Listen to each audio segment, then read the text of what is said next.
Hey, what's up? Happy Tuesday night, brother. Hey, hey, man, happy Tuesday night to you. It is a good day today. Absolutely. It is a good day. It is a good day. And if we really get down to it, Chuck, all days are good days, no matter what they hold. It's all in our Man, perspective. man, isn't that the dang truth? That is just the truth. I tell people a lot, hey, you know what? Any day above ground is really a good day. And I think we've shared this before. A lot of us got to do with the way you approach the day, and if we enter the day in a um, posture of gratitude, Yes. just giving thanks for the day, man. Just giving thanks that, hey, you know what, Lord, you chose to wake me up this morning, and some people didn't have that blessing and that gift. So that's how I choose to approach that. But man, it's great. It's great to be here on Man to Man Real Talk, no BS, and I think we got a really interesting subject tonight that will apply to every human I know. Especially the two that everyone is looking at right now. Absolutely It's right. it's funny, man, that we've been having this conversation and kind of about what our topic's going to be tonight because you and I both have really struggled with this um, lately, and it's just pure transparency, is not secret sin. Well, I mean, it could be, but I doubt it. But it's something that I think that guys just and the women too, we just struggle with when we lose our focus. Yeah, absolutely, absolutely. So what we're talking about, and kind of what we're alluding to, is time. Time and how we manage our time, how we make best use of our time, and how we prioritize the use of our time. There's only so many minutes and seconds in a day, and as all of you know, and as we certainly know, sometimes those seconds just slip by us, and we look around and we go, where did the day go? I've got so much more that I want to accomplish, and I don't have enough time. Yeah, I had a really close friend of mine years ago told me this, and it stuck with me for years. He said, we all have the same 24 hours. Yeah, It's just what are you going to do with them? that's right. That's right. So we're intentionally kind of making a choice during this time we're going to be gathered together tonight to just approach that practically. Honestly, and Chuck and I had this discussion. There's not a lot. There's not a lot of scripture that references time management. Um, just a couple of places that in a couple of Paul's letters where he talked about seizing the moment. The words he used were um, redeeming the time. In both passages that I ran across, he used the word redeeming the time, and what he meant by that was seizing that moment, to glorify God. So what we want to do is we just want to get down and dirty and just talk about real stuff that we deal with every day, and maybe provide some practical instruction for. This is going to be for me, first of all, on how to accomplish some of those things. Yeah, um, let me kind of start off. I want to tell you a little story because something happened to me this weekend that really was kind of uh, I don't want to say an epiphany, but it was kind of like a turning point. Randall, I it's been a while since I haven't worked 7 days a week Hmm. at some point or another, and you know when you get so involved in what you do, when you get so involved in your job, other things will suffer Hmm. because of that. And if you begin to do that over and over and over, that becomes your normal. Right. And so I was at church on Sunday morning, and it was. I think everybody. Well, let me just talk. Let me just speak for myself. I had gotten to a point where I was just so tired that I didn't even want to go to church. I was just so exhausted. And so anyway, we went to church, and God is so good. He just gives you these little kisses on the head, just to let you know that He's still with you. But something broke off of me on Sunday morning, where I had really started to think, all my life is work, and I don't really get to do the things that I really love to do. Randall, you and I are cut from the same cloth. I love for God to use me to speak promise and to speak life into people, and I haven't done that in so long that it really started to really dwell on me. Um, and so I'm sitting in church, and we're worshiping, and all of a sudden my eyes just fill with tears, and I get to this broken place, not busted. That's a Yeah, that's a different thing. sure.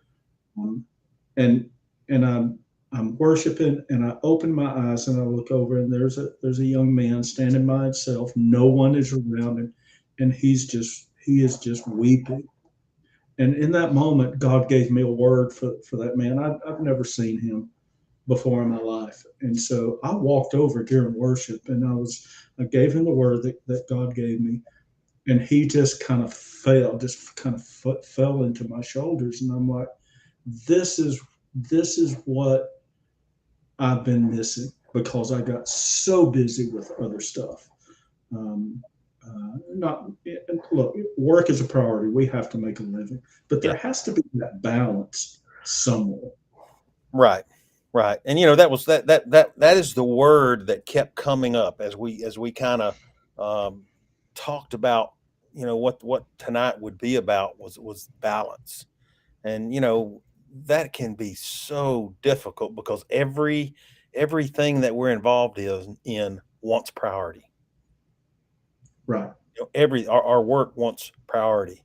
Our ministry wants priority. Our family wants priority. Our friends want priority. Everything, you know, and we have to figure that out. And it's difficult. It's difficult. It's difficult even for the most accomplished time manager. Right. Absolutely. And so, what do you do, Randall, when you get to that place? How do you handle those things? How do you get to a place where you can, I guess, right the ship, maybe? Um, Paul told us in Colossians 4:5 to always conduct ourselves with wisdom towards our strangers, and to make the most out of every opportunity. Yep. Well, you know what I've learned, Randall, is that sometimes the opportunities that I take aren't always mine to take. Yeah, that's true. Now that may blow some people's theology. I've heard it. I've heard it said the same but differently. And this was spoken to me by a wise man who I was talking with when I was in one of those seasons in my life. It just seemed like everything was coming at me, and I was juggling 20 balls at one time in the air. And he told me, he said, sometimes you have to say no to some things so that you can say yes to the right things. Absolutely, that is so true.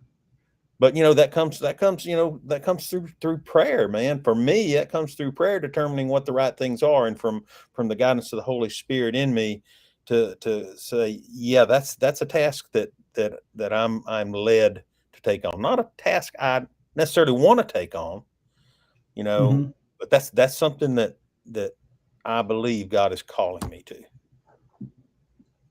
Right, and And some things are not. and you're, yeah, because believe it or not, God doesn't call you to everything.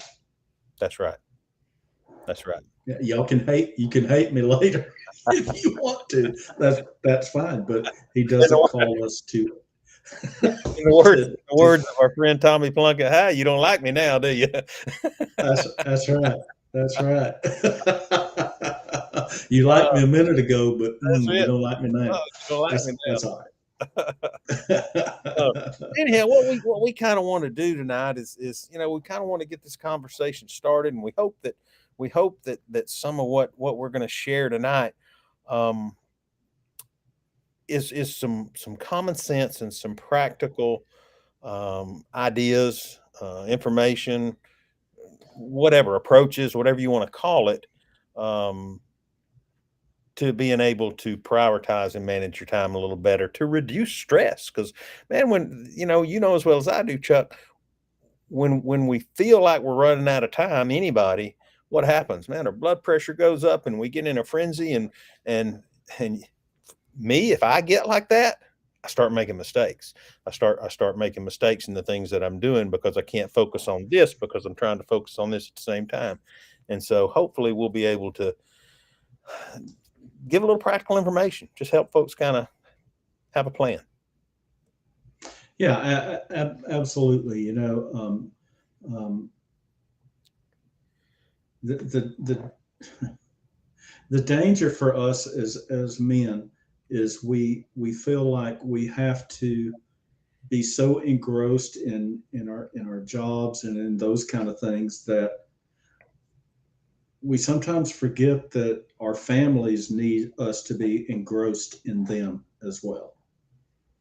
And so, you and I were talking earlier, and I came up with just a few things, and I'm going to put them up on the screen here in just a Yeah. second. But we came up with a few things that will kind of help us as men, well, as just as people, as Christians, or just people in general, to kind of declutter our minds, declutter kind of how we do things.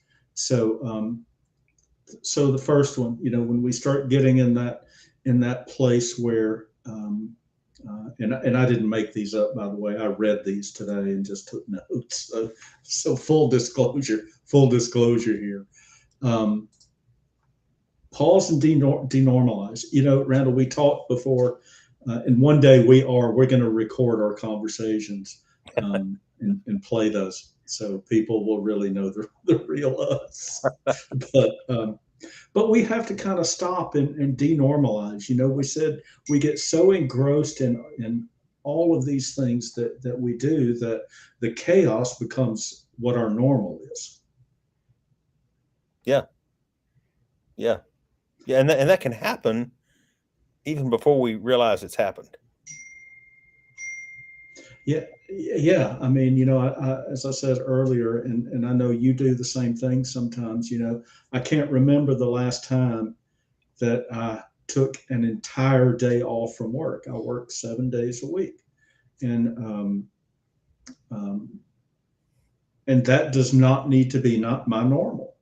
And it got to the point where that's what I expected out of myself, Yeah. and so that's really not that's not a good expectation, because it really hampered, number one, my life with my family, and number two, my walk. Everything began everything began to suffer because I put that first. Yeah. Yeah. So here's the challenge for us, though, that I think we all face, Chuck, is when we're in that place when things are just rolling at us, one after the other. That first word there, that pause. Taking that pause is difficult because you know what? We don't think we have time to take a pause. Everything is Right. demanding our all, and so we don't think I don't have time to take a pause.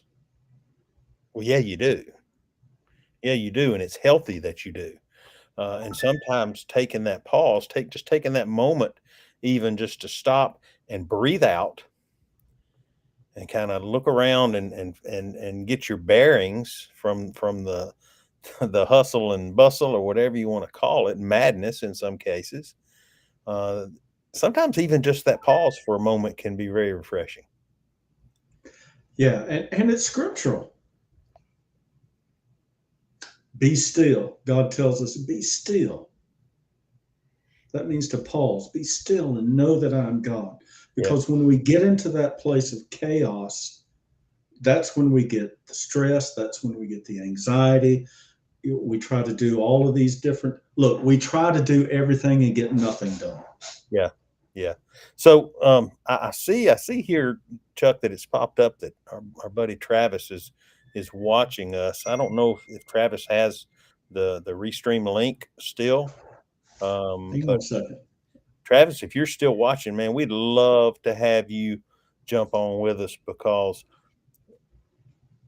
I know for a fact that you have a lot going on, and you've got a very active family and a very unique situation at home with a special needs child, and that brings a whole nother aspect to this conversation, is managing those things. So, Travis, if you are watching, brother, we'd love to bring you on and get some input from you, because Chuck and I can speak from our experiences and speak from the things that we know, but someone in your situation can bring a perspective that someone watching tonight may need to hear, and that may be very helpful to them. So, um, we'll hope that he's still there, and we'll hope that he'll jump on with us and share some wisdom with us, or well, wisdom. I Hey, don't I know. dropped.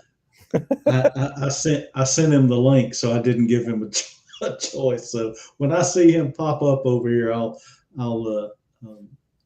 we'll bring him on if he's able to do that. Okay, I'm going to just just if you'll just carry on the conversation just a minute, I'm going to let him know you sent that to him. Sure, sure. So this first part when we talk about pause and denormalize. Well, okay, what do we need? What does that really mean? It means we stop, we take a step back, we see what's causing the stress in our life, or the unbalance, or the dissatisfaction, or whatever the case may be, and how do those things um, affect the way that I perform, not only in my job, but how am I doing as a man?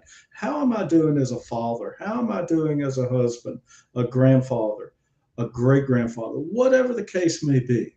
Um, how is all of that really affecting my life?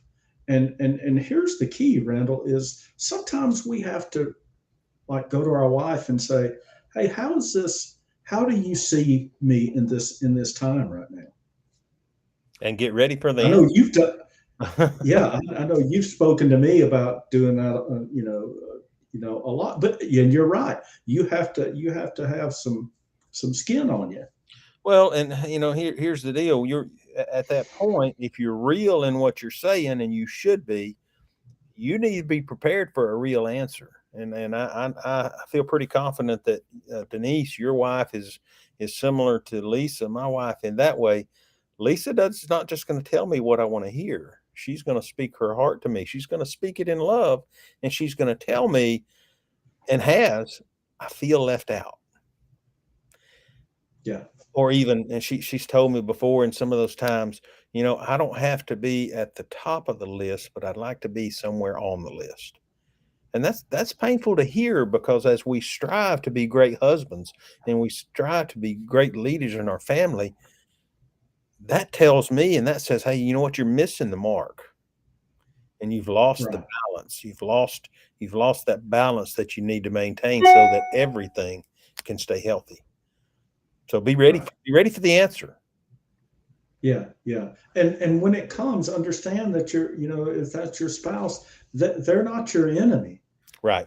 That, Pastor Warren, when we got married, he spoke these things into our marriage about, this is the charge, sir. This is what the husband, is in the marriage, and ma'am, this is what the wife does, and the wife is your wisdom. She's your legal counsel. She's all of those things, and so that's how we have to look at it, and not through a lens of, well, she's just digging on me. Well, Yeah. that's not it at all. No. Number one, you asked for it, and number two, she loves you enough to tell you the truth. Exactly. Exactly. That's exactly right. So, Yeah. we address the pause, now denormalize.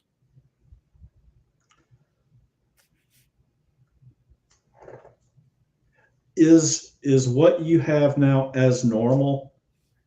Is it really normal,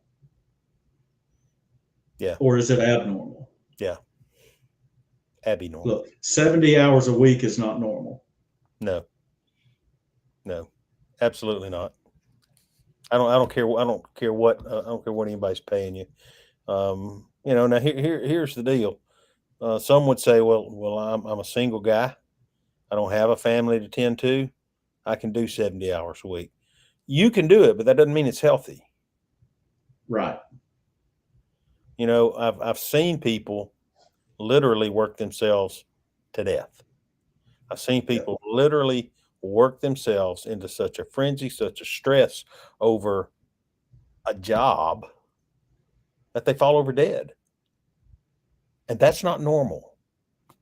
Right. That's normal. So I married or not, there has to be balance. There has to be balance. Right.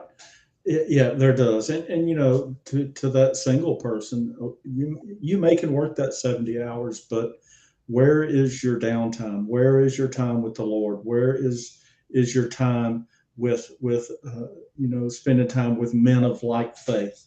Right. Because that's so important.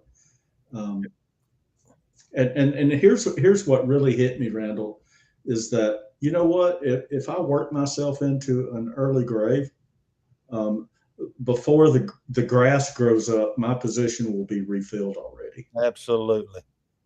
Absolutely. Before the first blade ever pops out of the dirt, they Right, set right, somebody in your chair and set them up to for the same fate. right.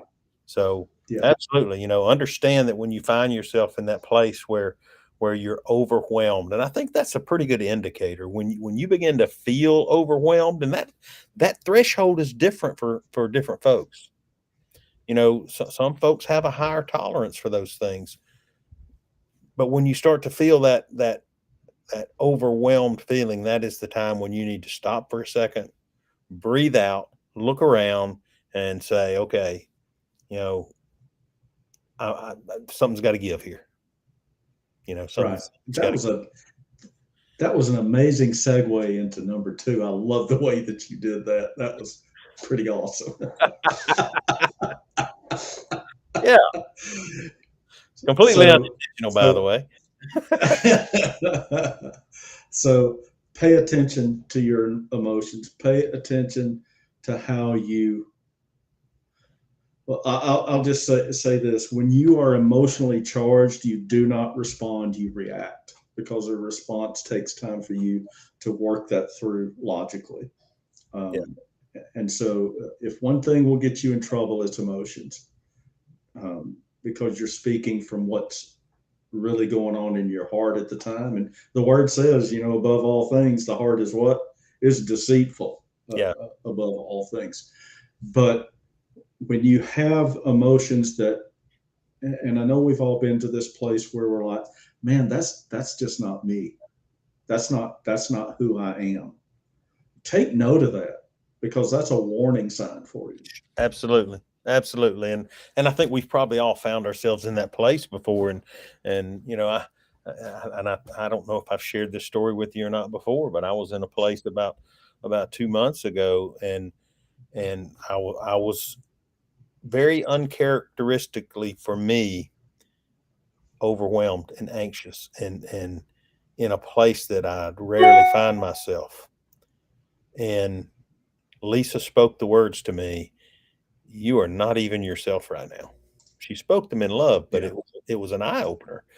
Um, and so it really made me take that pause, I guess I should say, and realize that something was messed up. So but it was good. And the scripture also says, be slow to anger and quick to listen and slow to speak. And that that yeah, is such wise counsel, because we get ourselves in that emotionally charged state sometimes because of our stress and because of our overwhelmed situation, and you can say things um that are out of character for yourself. You can say things, I'm not just talking about in the workplace either. I'm talking about you can say some very damaging things at home, to your children, to your family, or even just around your family yeah, that have great impact. And so, but that all comes from emotion. That all comes from that thing, that reaction, that reaction that we have sometimes. And we blow our tops. And that's just, that's what happens. We do, and you know what? And here's the hard truth: is that those emotions, we are responsible 100% for our own emotions. Mhm. My Denise is not responsible for, if I'm kind of emotionally all over the place. Um, I'm responsible for those, and so if those are mine, then I need to be responsible to look at those and say, okay, this is not healthy. Yeah. It's not healthy for me. It's not healthy for my family. It is not healthy for my spiritual well being. Well, I know the guys in our family pretty well. I know what we do. I know what our quirks are. But again, full transparency. When I feel emotionally on edge, I have awesome conversations with myself. Hang on now, it gets better because they're two way. Yeah. Right. Right. And before I know it, I have talked myself into a spot that is just, when you sit back and look at it, it's like, you're just stupid, man. What did you just do? But it's all that emotional mess. I'm sorry, I couldn't help it. But when you went down that path, I couldn't help but think about the Chris Farley character of where he curses himself and oh, that was stupid, man. Sorry about that. I mean, that was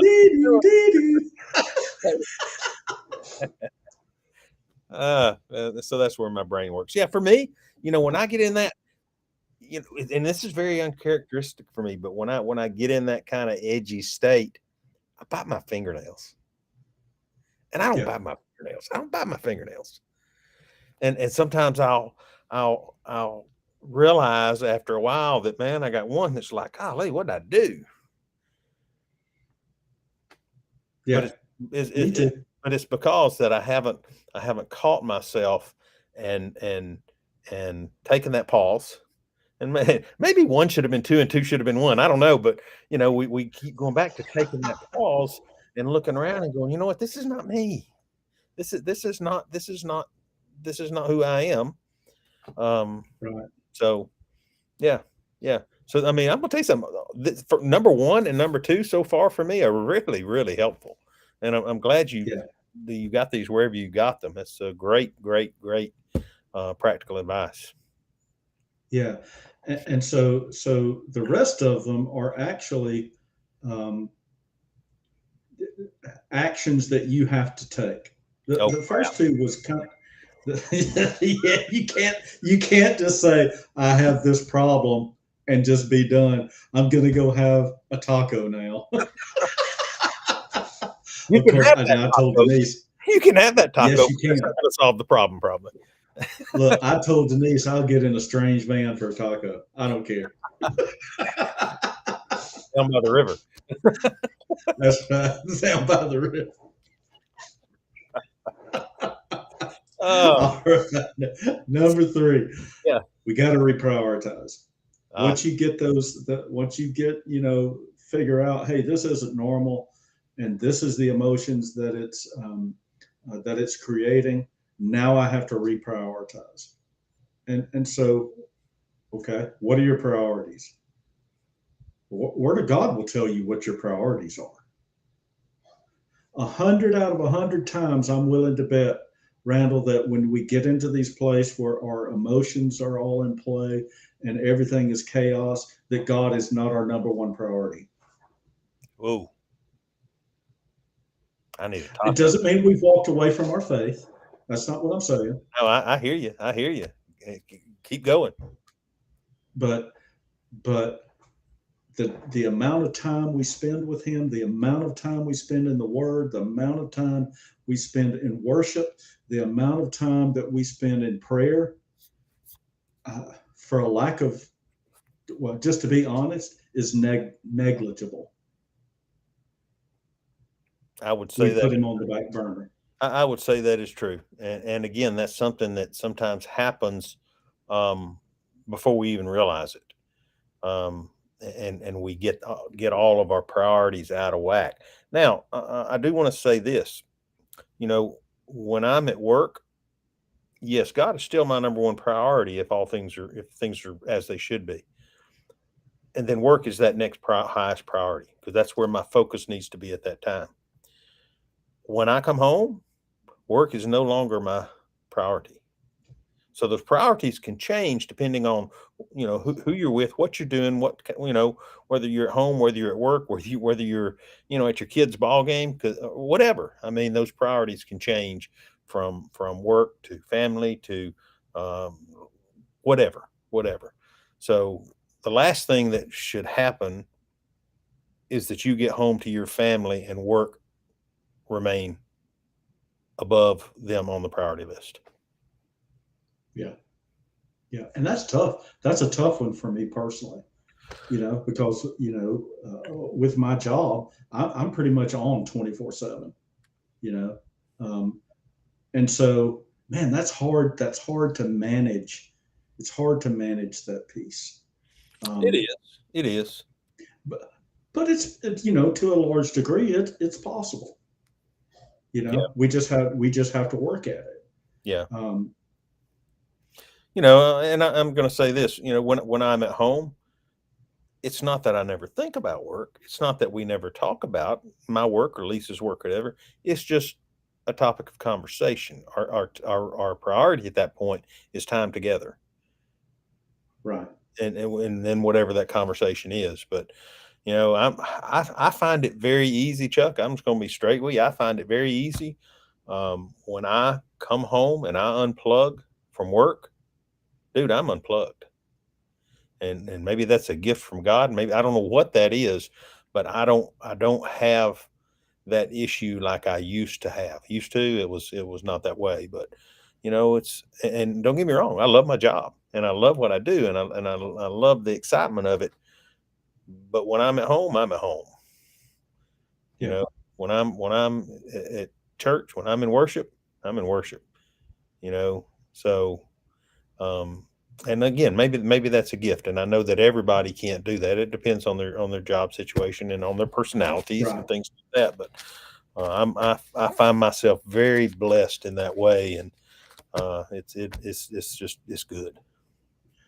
Yeah, and in that case where maybe you do have that career that kind of has you going all the time, there's still ways that you can put some pretty effective boundaries in place for yourself.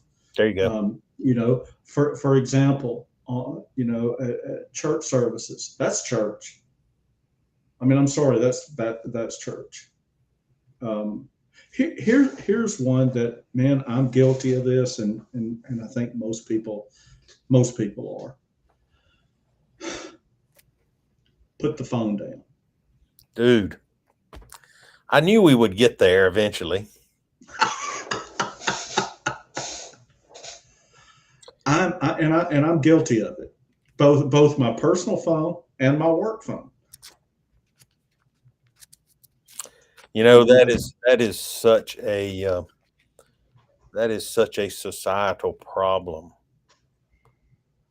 and I don't think we realize how big a problem it is. I mean, I have literally seen people nearly get run over crossing a street because they won't take their face off of that screen. I've seen families in a restaurant miss out on an hour of conversation around a table because they won't get their face out of that screen. right. I see kids, and when I say kids, I mean younger people, let's just say 30 and under, but especially 20 and under, have no concept of how to carry on an in-person conversation. Yeah. And that is so unhealthy for us as a society and as a people. Um, and there's no you don't build real relationships. You don't build real relationships on social media. Here's the deal, folks. Most of that crap's fake. Fake news. Fake Yeah. news. You know, You're right. you know, and it's sad when you and what's especially sad, Chuck, is when we see things on social media in a family, especially where it looks one way, but we know because we know the whole situation, what's really Yeah. going on Yeah. scenes, and sometimes it's really ugly. Um, Yeah. but man, you hit it on the head. You hit it on the head. That as wonderful as that technology of a handheld computer is, it can be very damaging. It can be, I carry, for example, when I travel, I have a little tablet, little Fire, whatever they call it, 10-inch tablet. Carries, I got all my books on it. I got, every version of the Bible known to man on it. But there's also this How you get a scroll on silly, like this. I haven't thought about that.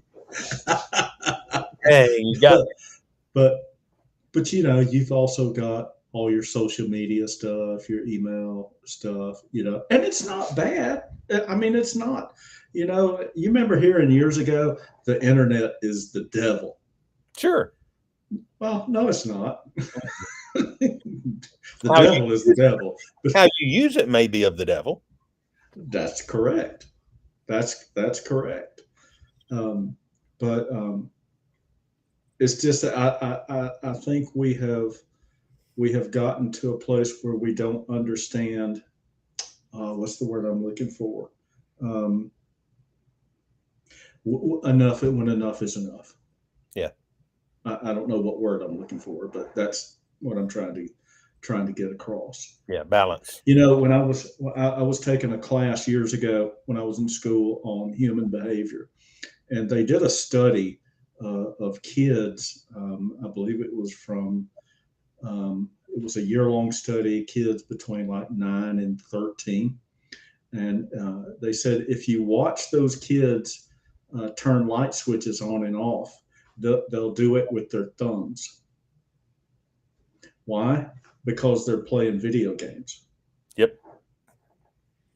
Yep. Which kids, I know you love video games, but that's not reality. No. Reality will up and smack you in the face one of these days. Yeah. Will. Will. Will. That's exactly right. Will. Yeah. Yeah. It's not a matter of if, it's a matter of when. Yeah. But again, it's all in how you use it. If it weren't for social media, Ground Zero Men would not be on social media. I mean, we would not be able to take this message out. There's some wonderful things on social media. There's a bunch of garbage on social media, and so we have to Yeah. we here we go. We have to prioritize what's important to us. Do we want to fill our heads and our minds with what's wonderful, or do we want to fill our minds with what's garbage? And Right. I'll just tell you straight up, you know, I spent some time in the garbage with social media, and I realized that it was making me angry. Hmm. It was making me not the person who I normally was. Um, so I cut off politics. Um, Now, don't get me wrong. Do I follow politics? Yes, some. Do I engross myself in it? Absolutely not. Do I get in political discussions? No, I don't.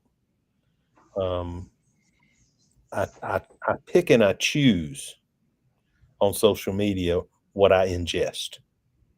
Just like I right. would go to the grocery store and pick and choose what I ingest in my body, I pick and choose on social media and on the internet what I ingest into my mind.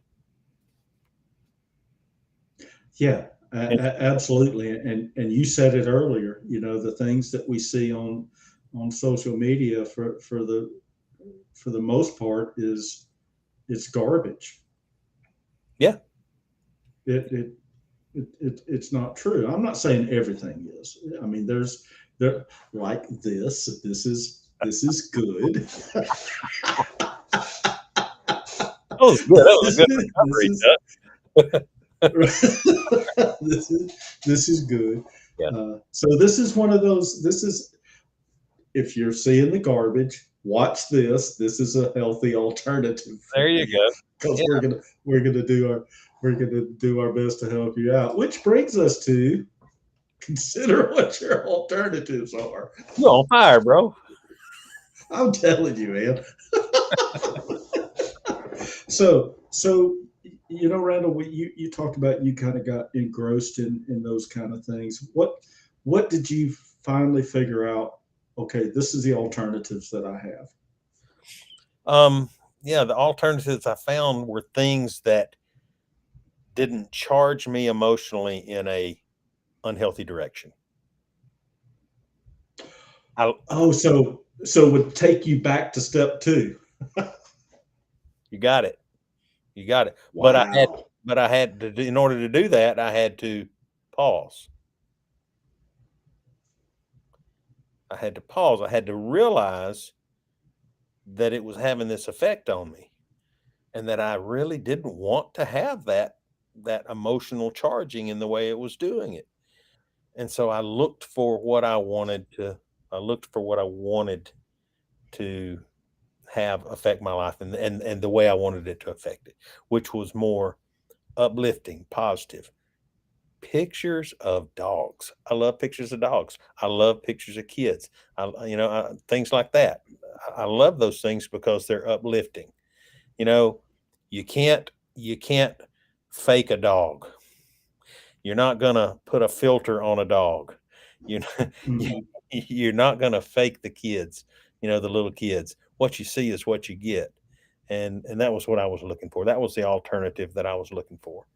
So Yeah. there you go. Yeah, you know, one of Denise and I, we love to watch these videos of these little tiny puppies trying to howl. It's just something that we just get a kick out of, right? Yeah. Or you know, we watch videos of our grandkids, you know, jumping off a Power Wheels truck into a swimming pool, Right. and Sure. so those kind of things. Yeah. You know, there's really just not a whole lot that's uplifting that's left anymore.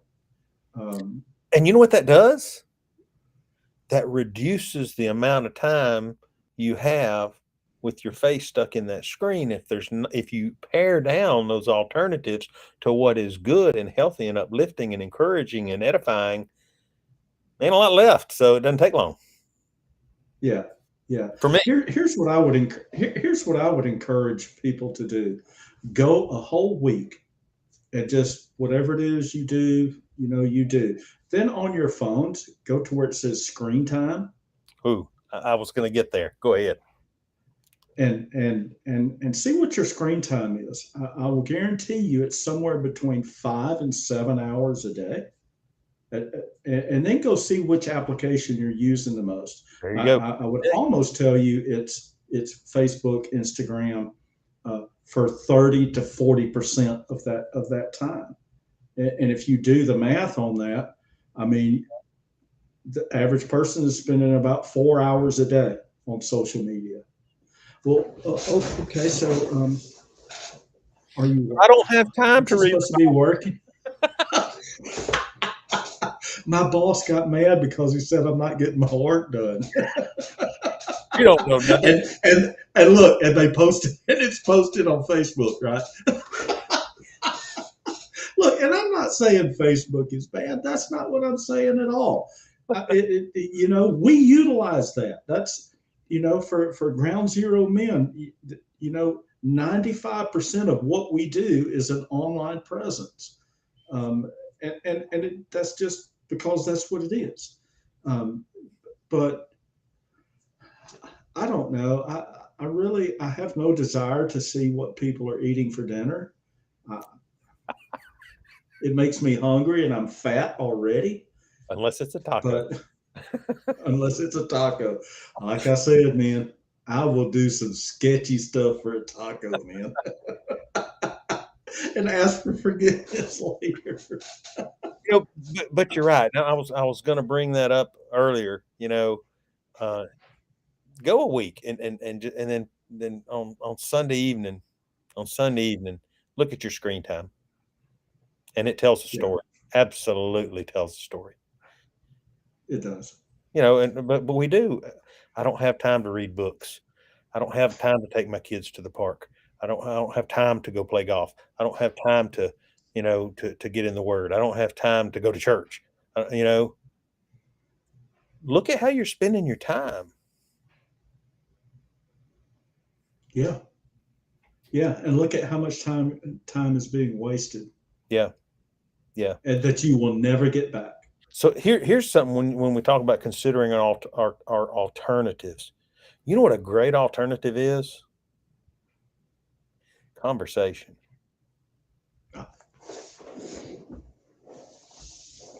But You know, wait a minute, man. That takes critical thinking, and I just don't know about that. I want to share this story with you, Chuck.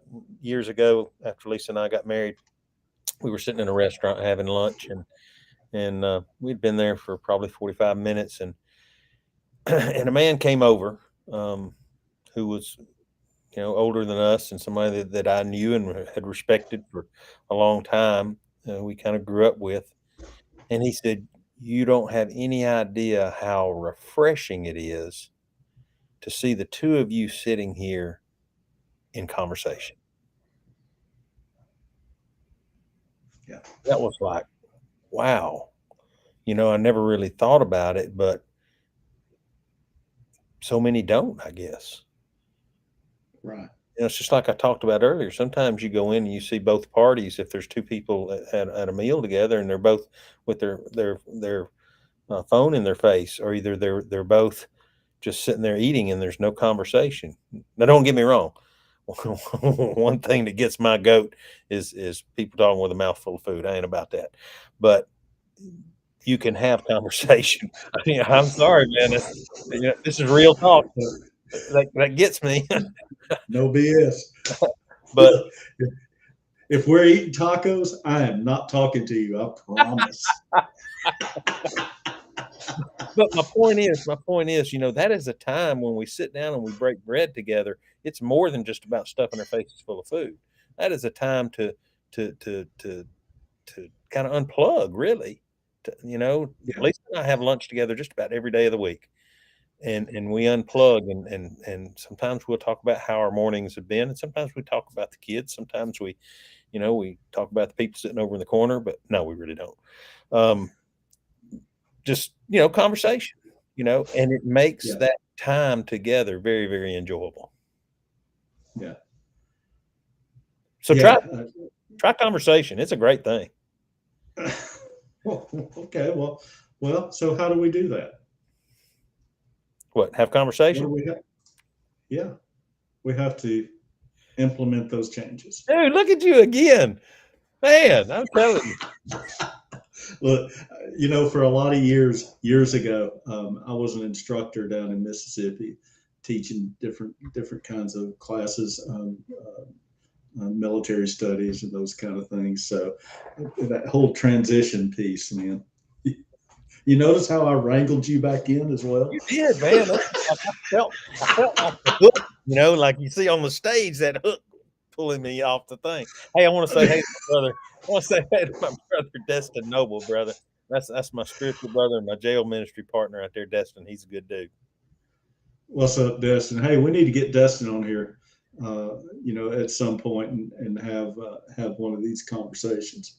And we do, you know what? Because that's a different perspective yet again. Destin's a young guy, I think about 26 years old, and a 26-year-old has a much different perspective than someone who's, as he refers to me, what was it he said? Rode over on my And arm, there's a and, we and I was we do alive. have a 4 sec. I was We have alive. a 5 second delay. I was alive when the Dead Sea was just sick. That's what he says.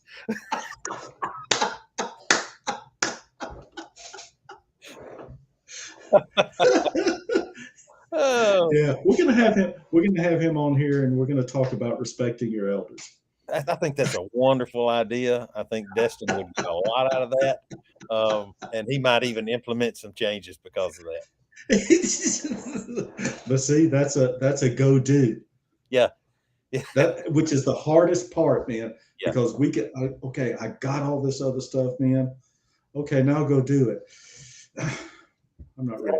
That takes. I've got other things I need to do first. I don't have time to make these changes. Yeah.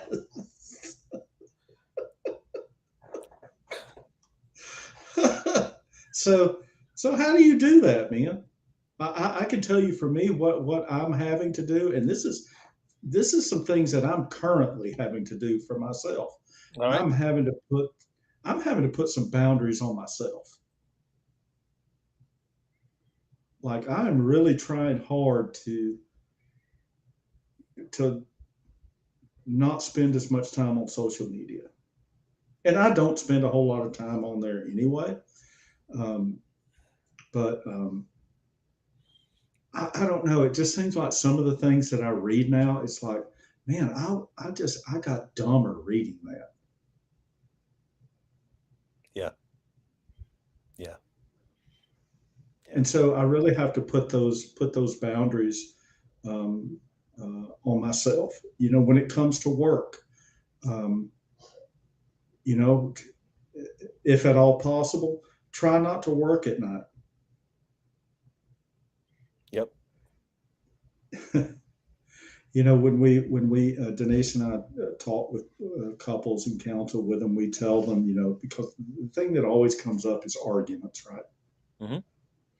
And so we tell them these three rules. Number one, anybody's allowed to throw up the white flag at any time, and the other person has to respect that. Number two, don't go on more than 30 minutes. Don't go. You ever been in one of those for like 4, 5, 6 hours? You're just exhausted. And Days. no, yeah. And number three, never take it to the bedroom, ever. Yeah. And so it's those, and those are pretty easy things that make a lot of sense, right?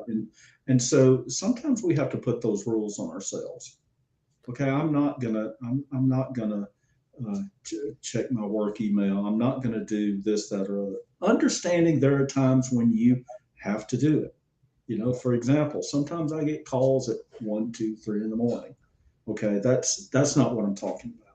I'll stop doing that. Yeah, but we have to make that. We have to make that change. Yeah. We have to be intentional. That's exactly the word that was in my mind. Well, it's not going to happen on its own. It's not going to happen by accident. You have to say, this is the choice that I'm making. This is the decision I'm making because it's healthy for me. It's healthy for my wife. It's healthy for my family. It's healthy for my health, Right. to do these things. And then you got to stick by them. You got to stick. Absolutely.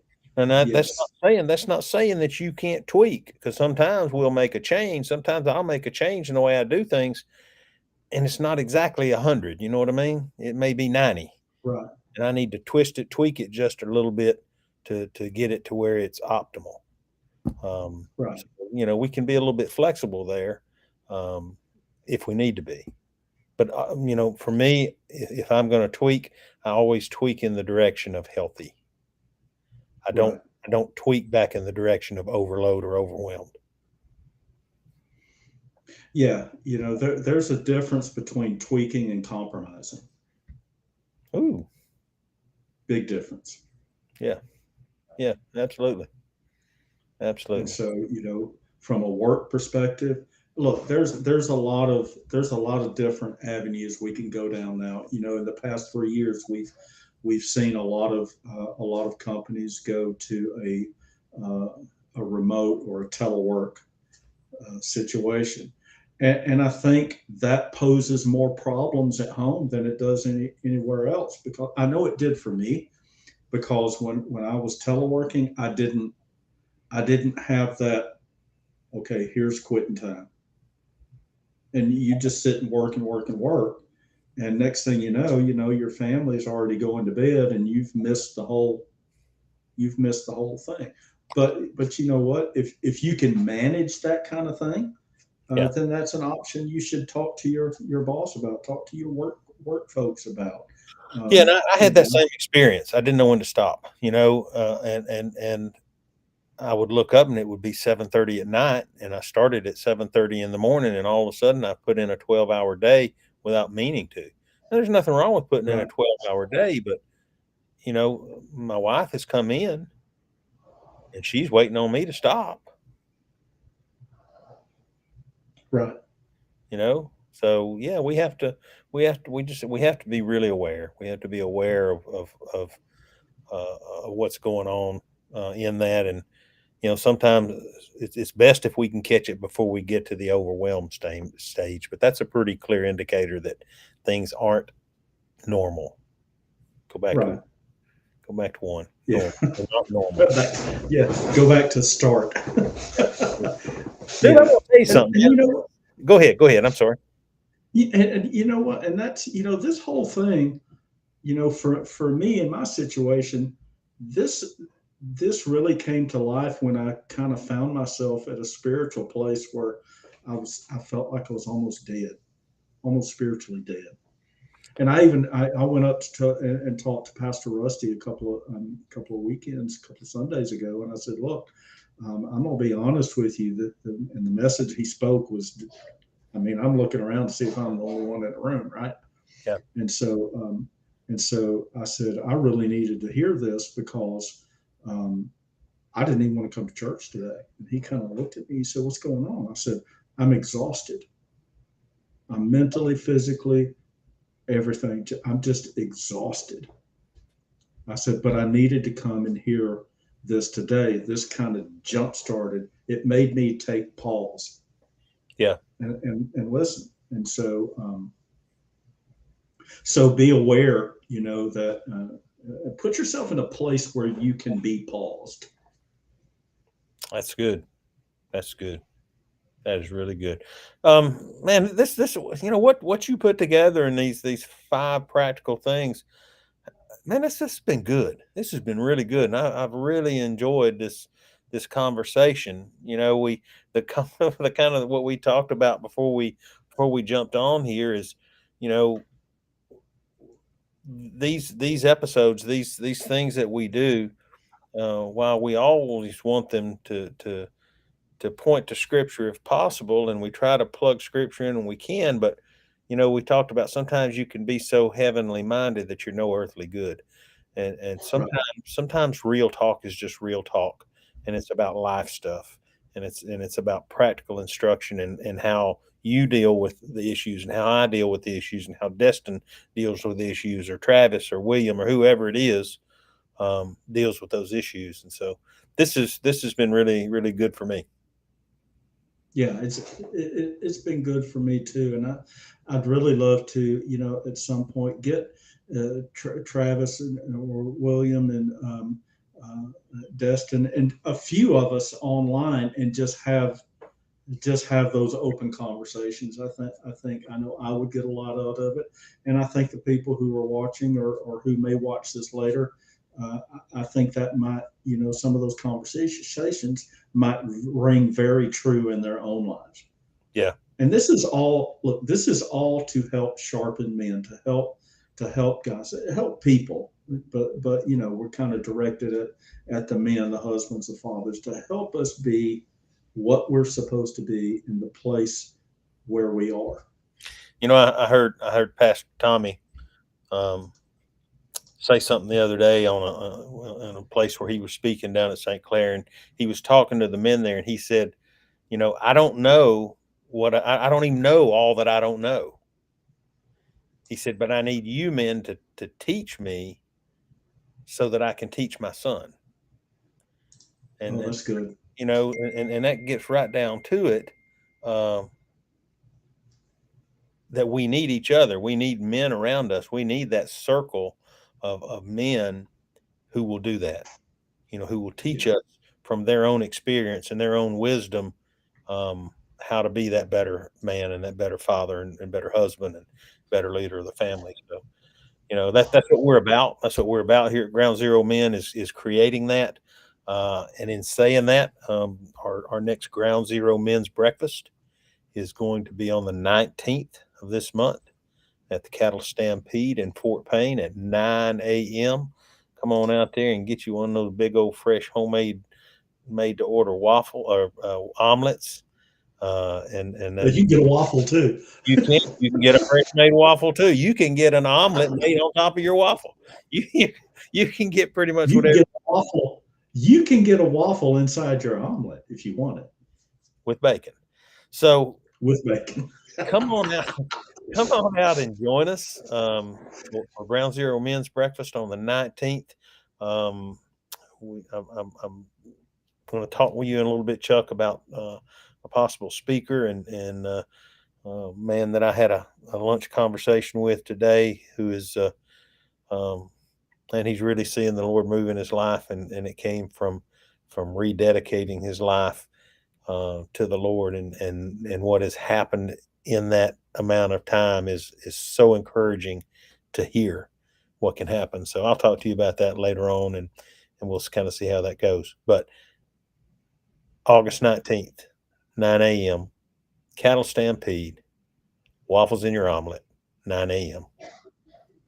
And omelets in your waffles That's and it. with bacon and That's taters. They got good taters too. Hey man, Randall, this has been so good. We may do another one of these before the month is out. Yeah. As well. But we're still trying to balance.